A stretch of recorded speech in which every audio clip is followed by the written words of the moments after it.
security officials, according to investigators. These officers take a cut as a service charge in exchange for protection and tip-offs in the event of an impending raid. He has ordered an immediate revocation of Akunta Mining's license and interdiction of all persons involved in this illegality. In light of the overwhelming evidence, I have authorized the Minerals Commission to immediately take steps to revoke the lease of Akunta Mining with immediate effect. I've directed the Forestry Commission officials connected to these illegalities be immediately interdicted pending further investigations and prosecution. Security agencies have been notified to investigate security officers who have had dealings with Akunta Mining in this particular forest reserve. Providing some updates on the ongoing police clampdown on galamsey activities, the minister said at least 51 persons have been arrested with excavators and a number of ammunitions. The operation in compartment 19, which began at 5 a.m. on that day, lasted for a whopping 12 hours. And the last 3 days has also continued. So far, 51 arrests have been made, 8 Chinese national, 39 Ghanaian, and 4 women. So far, we have seized about 30 excavators. 5 have been required impounded at the operation base. 2 pump-action guns loaded with 5 and 2 rounds of BP cartridges each. 1 single barrel gun retrieved. We have confiscated 2 Toyota Hellos pickups, 1 Toyota RAV4, 4 motorbikes, and a cache of mining equipment. All suspects have been transported to Accra and in the custody of the Ghana Police Service pending prosecution. Meanwhile, calls still persist for government to halt the deportation of foreigners involved in galamsey and allow them to stand prosecution. James Avaji's report read to you. And there you have it, the Minister for Lands and Natural Resources, Ama Kofi Boah, there interacting in recent days in respect of illegal mining in the country and how some small-scale mining entities have also been involved in what he calls criminal activity. In fact, he talks about Akunta Mining Company and its associates being neck deep in illegal mining. We'll get into the details even in respect of the Western North region, the Samre Boy Forest, the excavators that have been seized, to those who have been arrested. But joining the conversation, we have Maxwell Lukuto. He's member of Parliament's Lands and Natural Resources Committee. He's a member of Parliament. There's also Dr. Abdul Wadud Momen. He's a senior lecturer at the UENR, University of Energy and Natural Resources. All of them join the conversation. Gentlemen, let me just check with you to be sure that I can hear you. Dr. Abdul Wadud Momen, Dr. Momen, and Mr. Lukuto as well. A very good morning to you. Good morning. I believe that's Mr. Lukuto I hear. Yes, that's me. Maxwell. Do we have Dr. Momen? Yes, good morning, Benjamin. I'm here with you. All right. It's good having you, gentlemen. Let's start with you. I want to start from, the academic standpoint. So, Dr. Momen, in respect of this latest engagement of the minister and what he says, the shape of illegal mining, what has been revealed, what are the key takeaways for you? Thank you very much for having me this morning, and good morning to your viewers and listeners.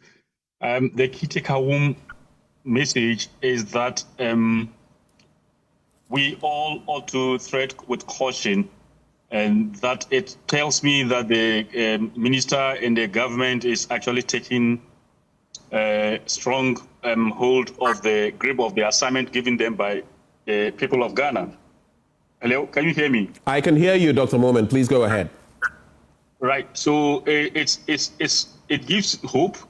It gives a sense of responsibility on the part of government, but that does not end it. This is just the beginning, and it's early days yet to make any conclusions.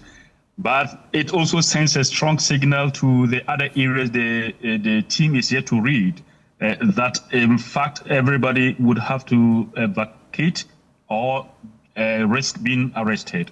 These are my early take on this. For you, Mr. Lukuto, quick thoughts on your, just underlying thoughts on these comments or these revelations by the sector minister.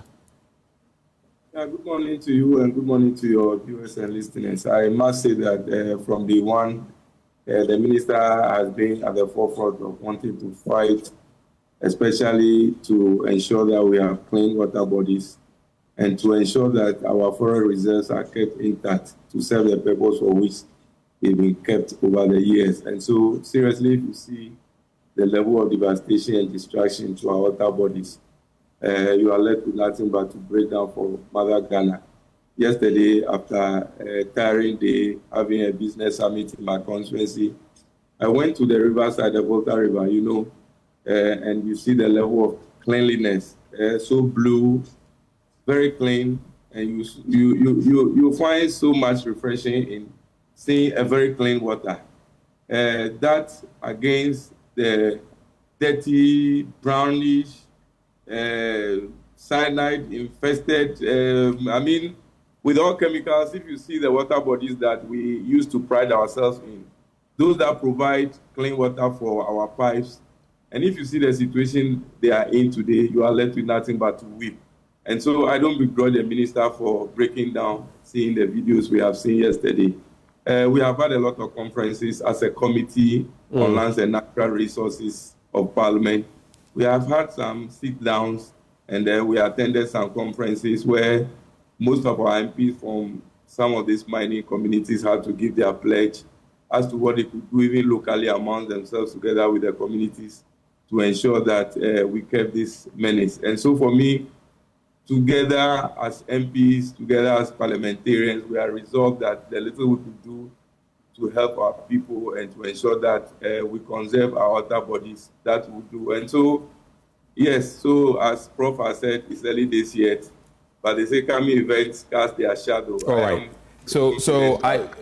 We have a limited time for this conversation, but I want us to exhaust as much as possible. So please make your submissions brief but straight to the point on the relevant issues. If you look at, and we'll look at the different angles, because Akonta Mining has responded, the CEO has spoken. But before we get there, you would realize that a quick breakdown of what Amakofi Boa had to say. Basically, the license of Akonta Mining has been revoked over illegal mining allegations. I did mention that he had stated that the company and its associates were neck deep in illegal mining. Again, there have been accusations of running a criminal syndicate, accusing it of selling illegal mining access in the Aboy Forest Reserve for as much as 300,000 Ghana cedis per concession. Or weekly royalties of 250 grams of gold. There was no permit for the entry into the forest, despite holding a lease to mine off reserve. Akonta Mining reportedly operated within the Samriboy enclave of the Western North region without a valid forest entry permit, rendering its activities illegal.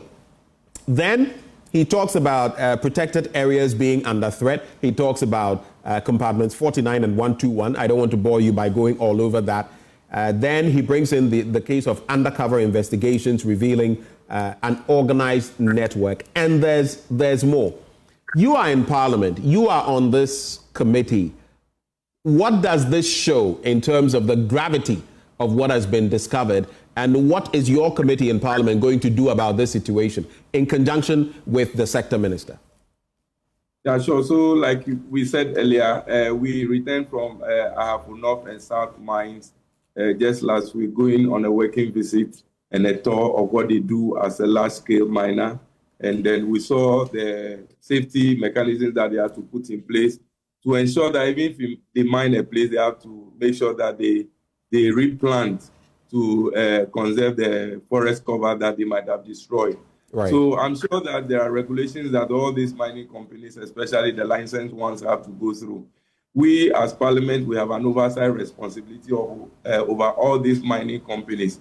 And so together with our minister, we are ready to go through all the stages and ensure that people who have licenses operate within the safety measures and then what their licenses stipulate. And so, like you said earlier, the minister, we have found out that is ready to fight head on, and we are ready as Parliament and as a committee to support him. The last time we were in Sunyani, we met some small-scale miners and the issues they had. We had a sit-down with them, and we intend to have further engagements with them to ensure that we all play within the rules of engagement. Right. Critical is that we should not destroy our water bodies. Critical is that our forest reserves should be maintained. And so we are ready to support and ensure that we have.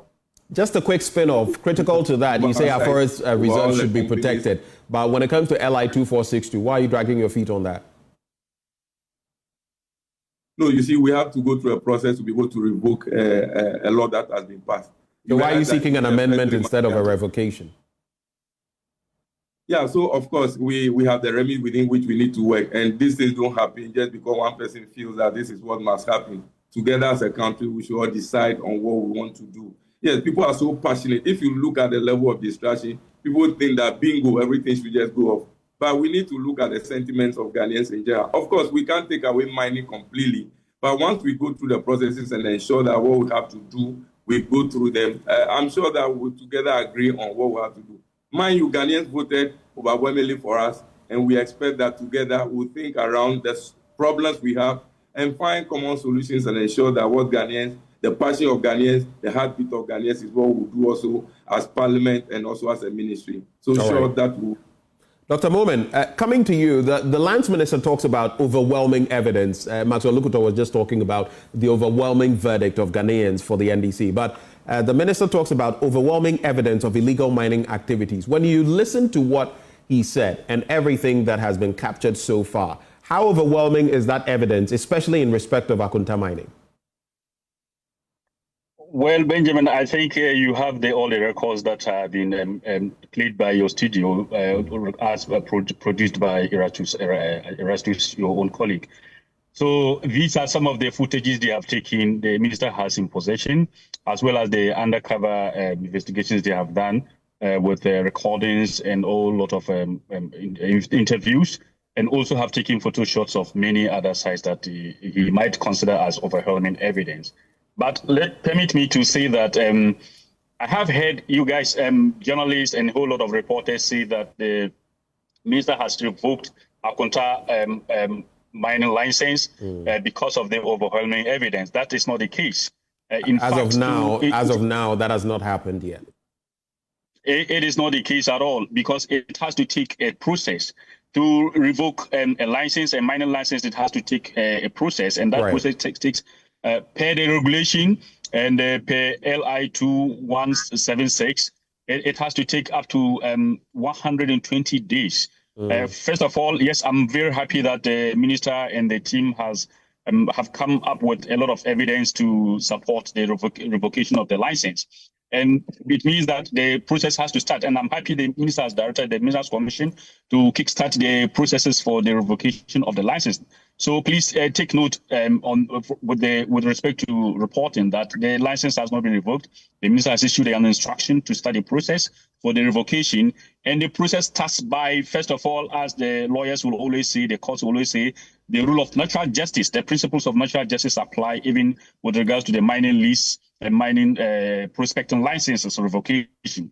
You have to listen to the accused. You have to first of all, notify the accused company of all the breaches that have been discovered, and then allow them, if it is a prospecting license, you have given them about 60 days to respond before the Ministers' Commission can then recommend officially to the minister to revoke the license for prospecting. If it has to do with a mining lease, with a mining lease, the Ministers' Commission would have to first of all recommend to the minister to suspend. So the process starts with suspension, to suspend the mining lease of a company, and then notify the company of the minister's acceptance to suspend their mining lease, advising the company accordingly with the breaches that actually have invoked the suspension of the mining lease.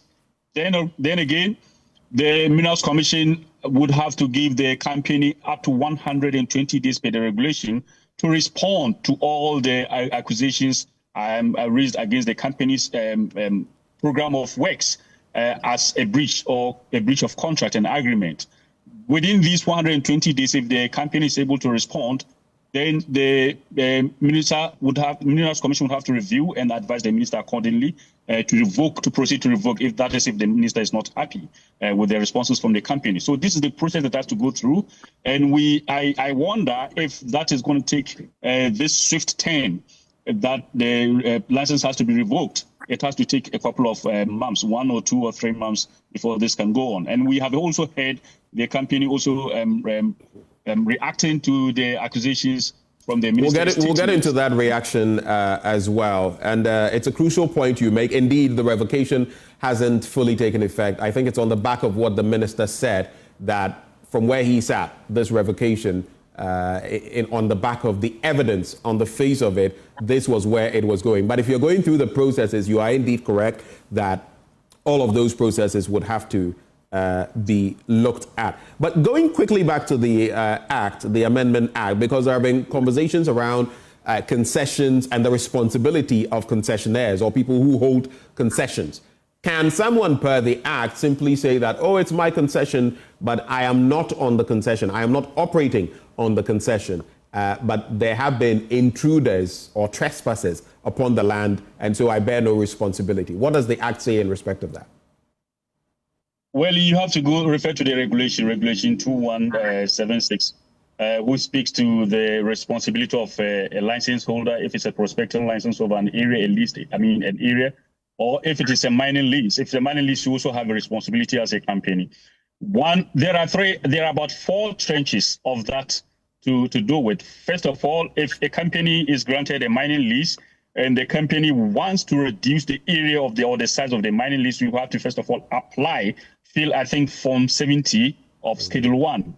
And you have to apply for reduction of the area of your mining lease. And the Minerals Commission will have to assess that. First of all, register your application, assess that, and give a recommendation to the minister to take a decision on that. Or they may even reject your application to reduce the size of your mine. And then again, mind you that all mining leases are based on cadastres. And within the cadastre, your concession can be identified. If it is found that there are encroaches in your concession and you have failed to report a criminal activity, which is encroachment in your concession, you are liable. So therefore, the law says that there are liabilities to breaches within the concession, and there are penalties thereof. If a leaseholder fails to report and it is not recorded anywhere that the leaseholder has reported encroachment in the concession for the security to take action, it can be concluded that you are in collusion with the encroachers, if not at all, that you are even the one doing a breach of the program of works for which you have been granted a lease. Then also there is another stage that if a mining company wants to, let's say, surrender a lease.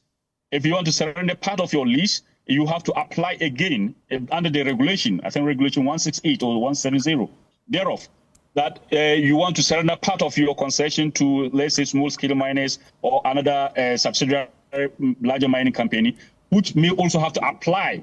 So the regulation also gives room for that. And also that also has to take about 60 days before the expiry of your lease, not until when your lease expires that you have to apply for that. Also, you could also be applying to also enlarge or reduce the size of your mine, or you could also even be applying, first of all, at another breath, to even sign off, exit the concession all over.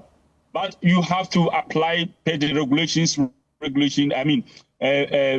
minerals and mining general regulations, which has to do with LI 2176. That you can't just give out your license or part of your lease, mining lease, to any person or group of persons or another company without going through the due process, which has to take another couple of weeks or months to conclude. Right. Now, before I go back to Maxwell, I did say that we would need bite-sized responses because of time. But do you think, on the face of it, on the face of what you know, if that evidence proves to be tenable, if it holds, that Akonta Mining would have some answers or a case to answer on the back of at least what I do know, which has run through, even when it comes to small-scale miners, there are quite a number of responsibilities ensuring that even if you are given this license, you must start mining within about 6 months. There's talk about over a year and some of those concessions not being attended to. How does the law impact that? And the concessionary boundaries and what the responsibilities are. If you're a concessionaire, if you hold that concession, what your responsibilities are in terms of demarcation, maintaining the boundaries as prescribed, which also means, which would imply then that the fact that someone wades into your concession or encroaches upon it does not exculpate you. It doesn't make you not liable. What's your response to that quickly? Benjamin, what I say is that the regulation is very clear, as you have rightly stated.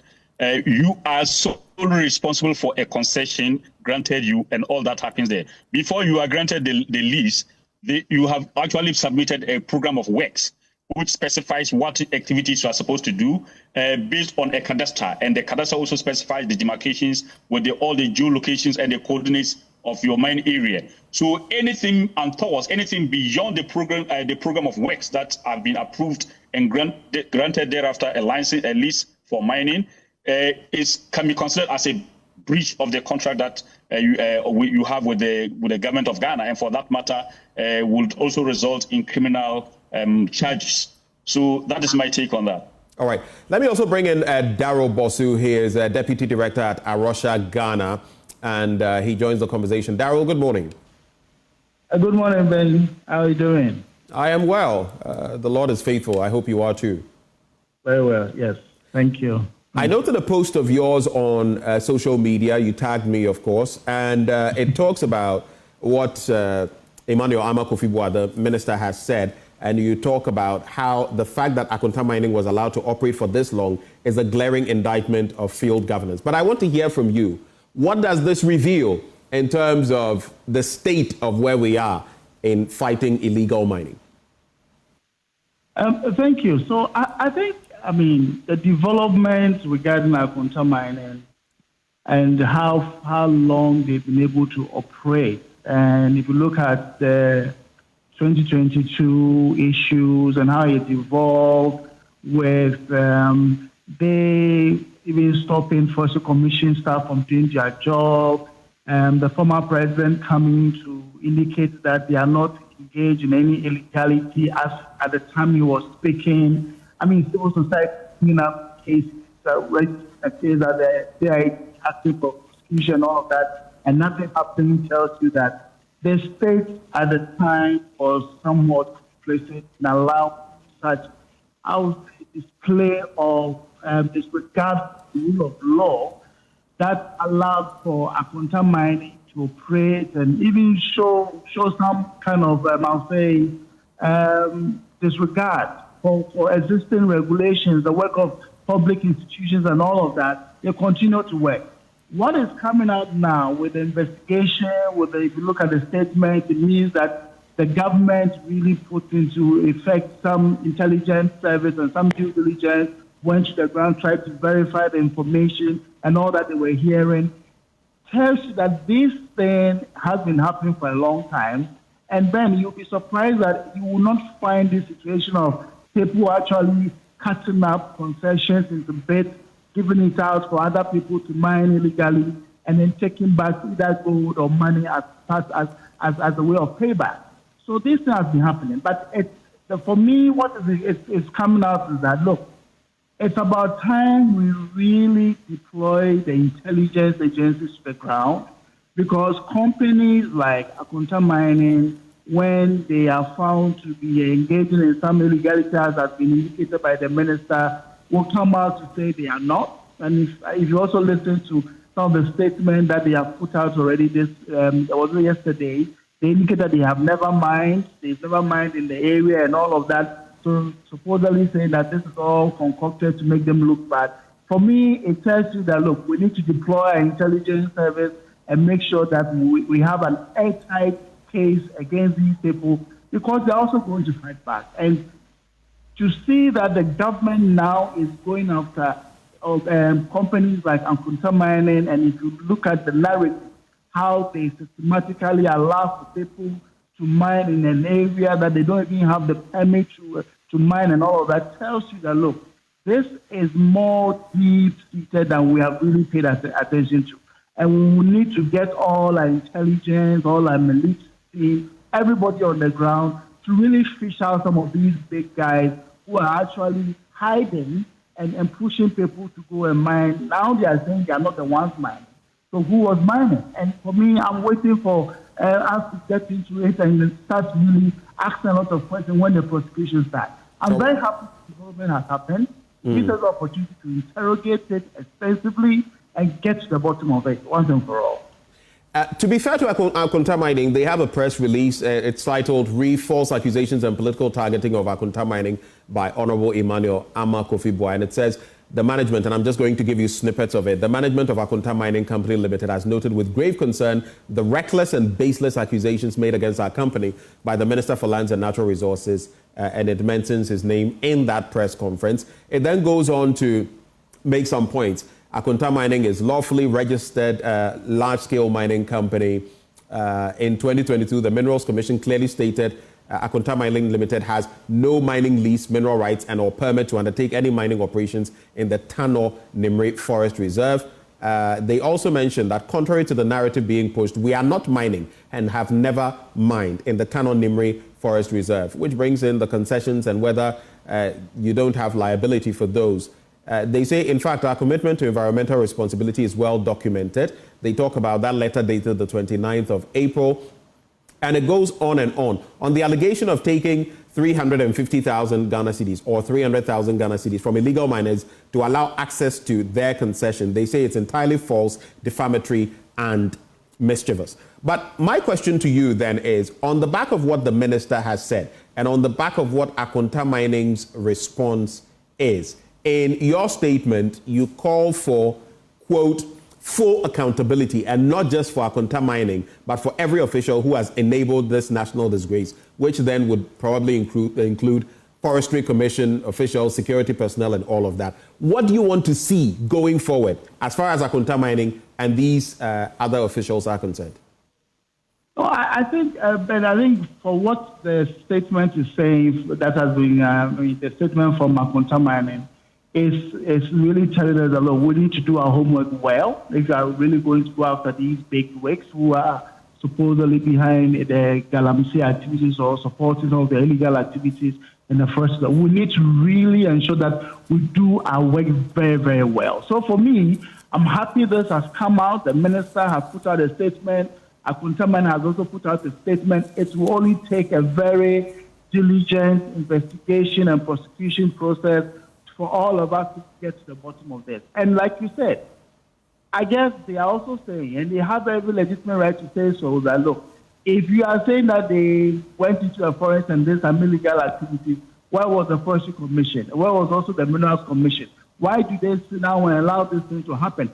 These are legitimate questions. And anytime you find somebody illegally operating in a forest reserve for more than a month, even for more than 2 weeks, knowing how the Forestry Commission has teams on the ground, regularly monitoring the forest boundaries, that's who has entered, who has not, they should be able to detect who has really gone into it illegally and therefore check whether they've made the necessary reports for necessary follow-ups to be done. If that is not done, then somebody was also complicit in line for the illegal activity to happen. So for me, I am expecting the same manner in which the ministry put into effect some investigations, allow some intelligence team to go to the ground with all the details as they have in the press from the ministry. Right. I expect the same thing to be used to get to the bottom of as to what the complicity of officers of the Forestry Commission or officers of the Minerals Commission. This is very, very critical. Otherwise, you are going to have this statement from Akonta Mining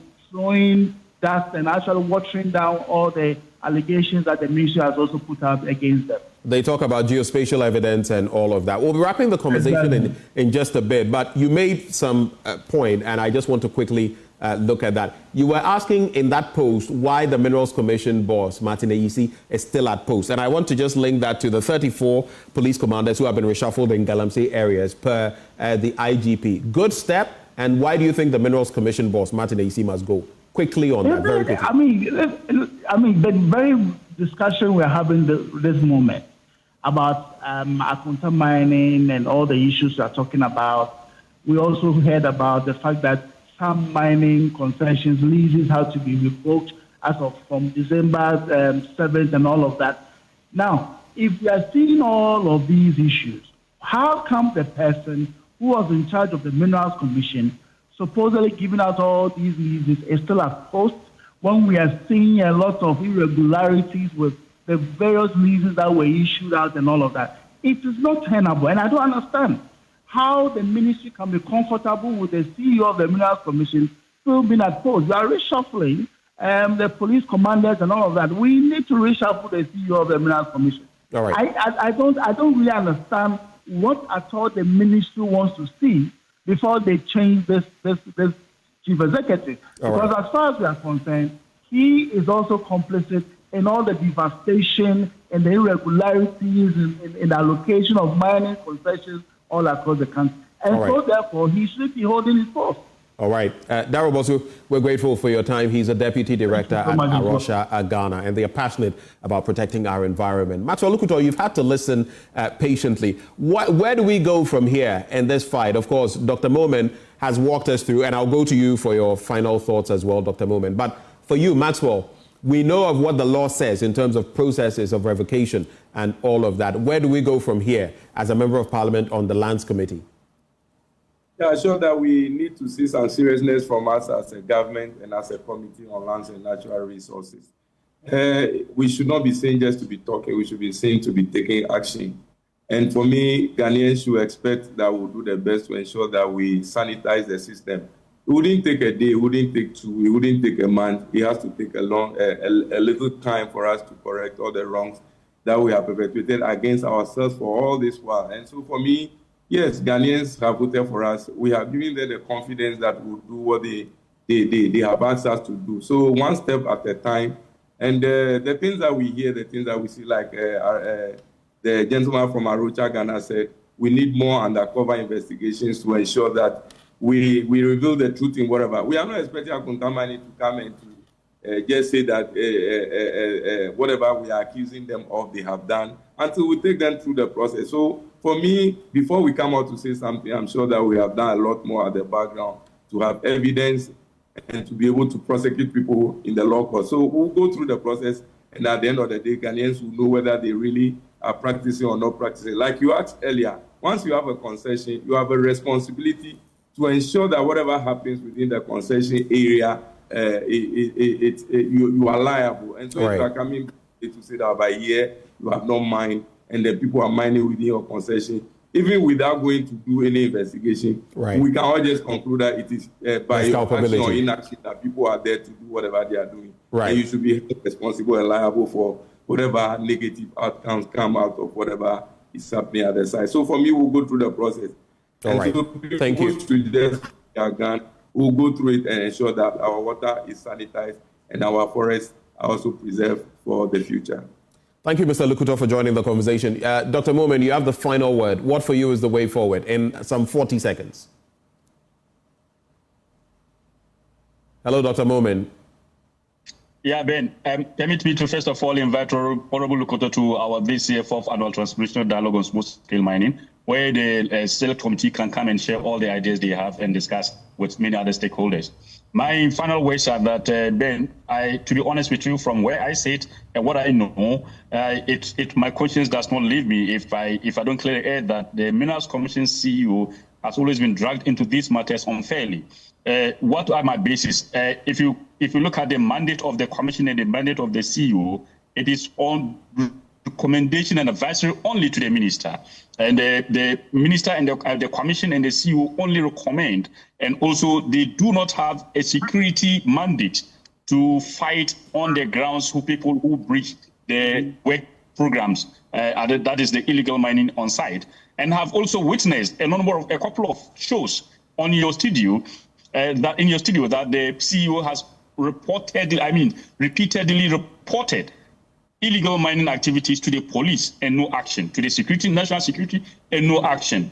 And so with this in mind, I would first of all, I will want to plead with the public, people who accuse the CEO, to bring further and better particulars other than just my mail saying that he's a complice to this. Then I would also encourage the ministry to proceed to, I heard the minister say the Attorney General has taken the matter up and has started the initial processes of prosecution. I would want to see the prosecution front speeding at the light of, at the speed of light, going at the speed of light, so that we can see Akonta coming with their defense, because the evidence is so much rich that it surprises me the company is actually rebutting the allegations raised by the minister. So we want to see how it goes in court.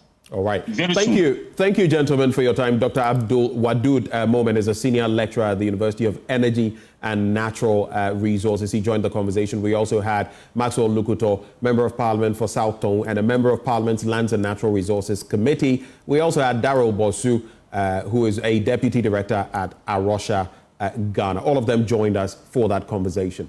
Now, when we returned from the break, we set our eyes on the One Village, One Dam project, and we're asking ourselves, will this government continue the project? We'll bring you details of that, a conversation up next on the AM Show.